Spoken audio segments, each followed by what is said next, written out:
Hey guys, welcome to an open box video here where I sent in a couple ancients. Literally took 4 months to get them back, literally, and we're going to take a closer look at some of these and just talk a little bit about some cool antiquities and give you little details where I can.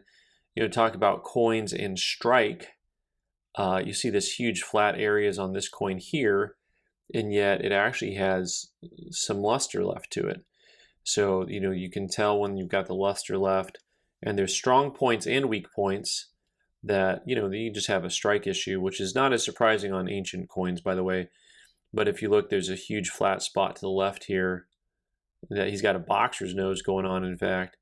And then the rest of the coin is struck fairly well and is lustrous still. So this is a Roman denarius, Roman Republic. They called it a choice extra fine. Strike 3 of 5, surface 5 of 5. That surface is really nice. And then they have the description up here, circa 84 BC, Macer, who you can see right on there really clearly. Some of you guys are really good at this stuff and can tell me all the history. Right now, I'm just showing off some coins that are really cool.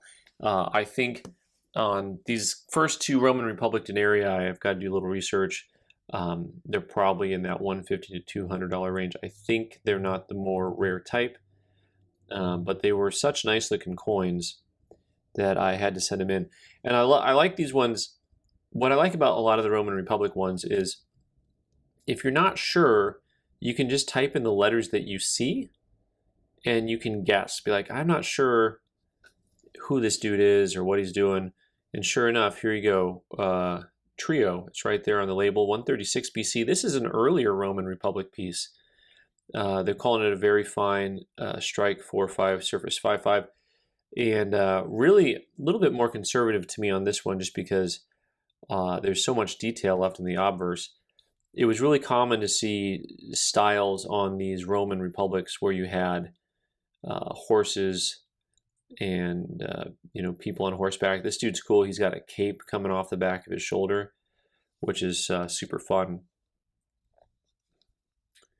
But yeah, and the nice thing is about if you spend the extra money and get the complete label, they tell you who else is on there. So the reverse has Dioscuri on horseback, which is helpful. If you want to take the time to learn the history and put it all down on paper. All right, so we do have the good, the bad, and the ugly this time. This is a gentleman by the name of Tiberius. And let me see if we can make out some of the words on there.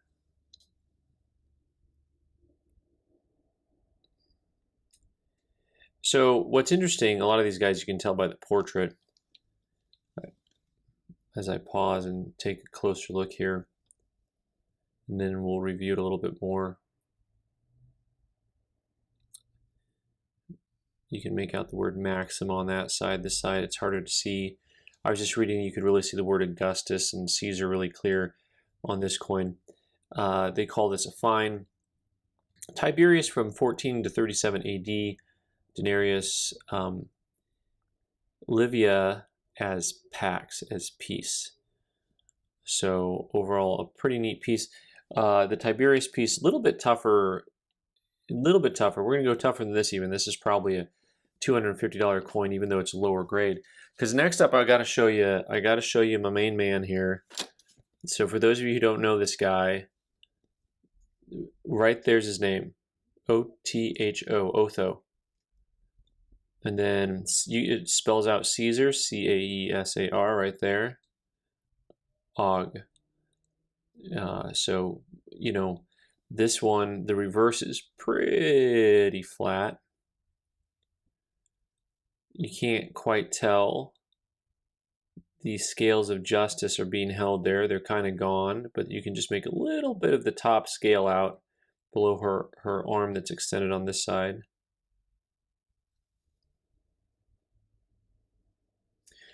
But that is equitas, or we use the term justice, but the term equity is more standing.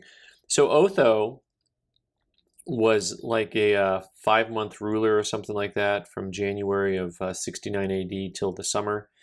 There were 4 different Caesars in Rome in the year 69 AD. So kind of rough sledding that year. So really cool coin. Even in this VG, it's probably still a $300 or $400 coin as is. Now I told you I had the good, the bad, and the ugly. I've got a couple of coins in here that I also sent in that came back not genuine. And I'm not surprised by the not genuine because I didn't think that they were. And one of the reasons I didn't think that they were was these two coins have kind of a similar look to them. They both have a little bit of a, I don't know how to describe it other than to say poofy look to it, right? We're going to use a technical term, poofy. You can look it up in the numismatic dictionaries.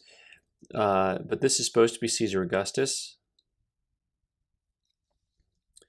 On this one. But mostly it's these obverses that look similar. And they took the time to go ahead and say not genuine. And this one would have been super expensive if it were real, because this one is another Otho. See, the OTHO. So these, I'm going to take these to a couple other ancient dealers and just kind of get their once over. Not that I don't trust NGC, they do good work. But on these, I always want to like double and triple check. So that's the, I would say that's the ugly, the good, the bad. Maybe that's the bad. Maybe this is the ugly. I got two back with no decision. Ugh, come on, man. So these ones clearly I'm going to be taking to some ancient dealers and asking them very specifically, because you have a really cool Caesar Augustus, which is a little bit better piece of this style. And, you know, I understand saying no decision on stuff that's ancient and it's harder to tell whether something is real or not. You know, I mean, I get people asking all the time about, well, how can you tell on these things? And like, well, there's known counterfeits, which is helpful. But I was really upset by this next one because this Claudius piece is so handsome. You know, and I wouldn't be surprised. I would rather they had just said not, you know, no good. You know, but actually that kind of green patina is what people really like. Now I will say that you can look at it and say the patina looks possibly like the patina is on top of the coin, which would mean that it has been added nefariously and it's a counterfeit. So both of these I'm going to end up but talking to some more ancient dealer friends of mine, because I was pretty certain that the Claudius was real. Like I said, that Caesar and Otho, they both have kind of the same look to them. I don't know if you can see what I see when I say the same look, but like the depth of the coin, the strike feature, the coloring, even just the way that the hair has a certain amount of dirt in between the hairlines. There's just something about these two coins that looked the same to me, even though they're, you know, supposed to be 70 years difference in the making, right? So, all right, guys, the good, the bad, the ugly for these ancient coins. I'm Ben the Coin Geek. Thanks for watching. You can subscribe by clicking on the button in the corner and watch more videos on the right side of the screen. Thanks.